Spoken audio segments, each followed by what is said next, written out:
Well, hi everyone, Shaun Humphries here. Welcome to All Things Retirement. Well, in this installment, we're going to talk about a very important part of retirement income planning that will bring you peace of mind. You know, retirement's an exciting transition. So for some of you, you've got projects around the house you haven't gotten to over the years, and you're going to start tackling those projects. Maybe it's travel, some leisure or hobby activities. Maybe it's more time with the grandchildren, spending time with family or volunteer work. And at the same time you're thinking about those aspects of retirement, there will be for you, like many people, some lingering questions and doubts about some aspect of your plan that you need to get really clear on. And one area relates to cash flow planning. In fact, I'd say that cash flow planning for retirement is one of the most important areas of your planning. And it's not a one and done kind of situation. You need to be reviewing your cash flow requirements, your budget, and monitoring it on a regular basis. Because if you get off track with your retirement budget, it can create some issues longer term for you. You know, when you're working full time for a living, you've got cash flow coming in, you can kind of flex a little bit. But when you start living off your pensions and investments, you have to be a little more careful. So we're going to talk about one specific category of cash flow planning that will help to give you some peace of mind. Now, if you're new to our channel, make sure you hit the subscribe button so you don't miss future content. We're posting content on various aspects of retirement income planning and overall wealth planning. In the show notes, you'll find a very helpful resource that will take you back to our website. It's a cash flow planning calculator. And as well, there's some additional information on how you can budget for retirement cash flow. Now, let's talk about this one area that I think is critical to peace of mind when it comes to retirement income planning. So like I said, cash flow, budgeting, monitoring your budget is very important. And one of the first things that I would recommend that you do when you begin thinking about your retirement plan, whether you're about to be retired, maybe 5 years out, maybe you're already retired, is zone in onto your cash flow allocations. I don't think you necessarily have to keep a budget all the time, but you want to monitor expenses from time to time. And as you track your expenses, what you need to do is to begin to differentiate between discretionary expenses and non-discretionary expenses. Now, of course, discretionary expenses are things like travel, hobbies, leisure activities, maybe going out for dinner, although some of you may not believe that's discretionary. So discretionary activities are things you have a high degree of control over. You have flexibility around the timing of those budget allocations.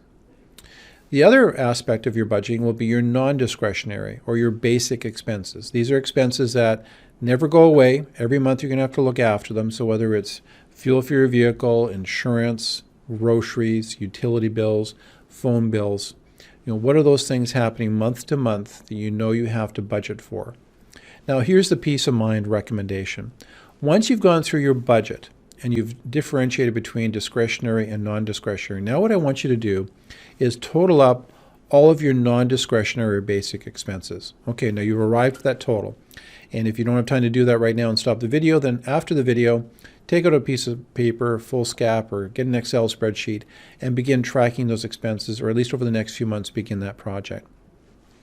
Now, once you have that nailed down, you know how much every month or every year are basic expenses, then what I want you to do is to begin to think about what sources of income that you'll have coming in that are guaranteed sources of income. No matter what, they'll be coming to you through your retirement years. So what are examples? Well, some examples could be government benefits. So in Canada, as an example, we've got Canada Pension Plan payments, old age security payments. That income's going to come in. That can be money that you know will be there every month to look after basic expenses. Another category could be a defined benefit pension plan. So you've got a pension coming in every month. It's fully guaranteed. That can be added to your CPP and your old age security benefits as well. Now, past that point, some of your other income sources might be variable, but you can take some of your variable assets and convert them to fixed income payments that will be matched against your non-discretionary basic expenses.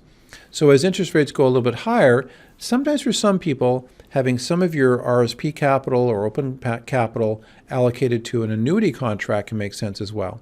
So you can place money with an insurance company. They'll commit to pay out a monthly income for the rest of your life every month coming to you no matter how long you live. Now, you don't need to take all your RSP capital or your RIF capital or your open money, non-registered money, and put it in an annuity. What you do, though, is you look at your current budgeting. Let's say, for example, your total income from various pensions that are coming in, so guaranteed income from government benefits. Maybe you have a bit of a defined benefit pension, and you total the benefits up, and it's $3,000 a month that's coming in every month for the rest of your life, no matter what. But when you did your homework, you confirmed that your basic, non-negotiable, non-discretionary expenses total $4,000 a month. So you've got a gap of $1,000. Well, that's where you then take the next step, where you look into maybe buying an annuity contract that'll pay you a guaranteed income of $1,000 a month to make up the shortfall. And then once you've done that, and that's a whole another topic, right? But the idea is to match that $1,000 with capital from your portfolio to lock in a lifetime income. So now you've got a total of $4,000 coming in total every month, no matter what the markets are doing, no matter what the economic climate is doing. You've got that money coming in to match against non-discretionary budget. Okay, now that you've put to bed the whole issue of my non-discretionary budget, I've matched that budget against guaranteed income. Then if you have other financial assets that you're managing, now you can be a little more creative with your approach to the portfolio. So here's the reality. A lot of fixed incomes are not indexed to inflation. So what can happen over time is you'll lose some purchasing power. So even though the income is guaranteed, it may lose a little bit of that oomph over time because of inflation. So your other part of your portfolio, which can fund discretionary items, can also be invested in such a way that it helps to cope with inflationary pressures. Maybe the income it generates is a little more tax advantaged, as an example. So that's another presentation, another video. But the main point of this video is to calculate your basic expenses, match your basic expenses with guaranteed income. That's peace of mind for retirement. Well, I hope you found the video helpful. Again, if you're new to our channel, hit subscribe so you don't miss future content on retirement and various wealth planning issues. Again, in the show notes, we have some great free resources that you can access. Just go to the show notes. It'll take you back to our website. You can find out how you can access those resources. And as well, we have a complimentary retirement planning second opinion process. Again, if you go back to our homepage, you'll find out more information about that process. Anyway, wishing you all the best in your retirement planning and overall wealth planning journey. You take care. Bye-bye.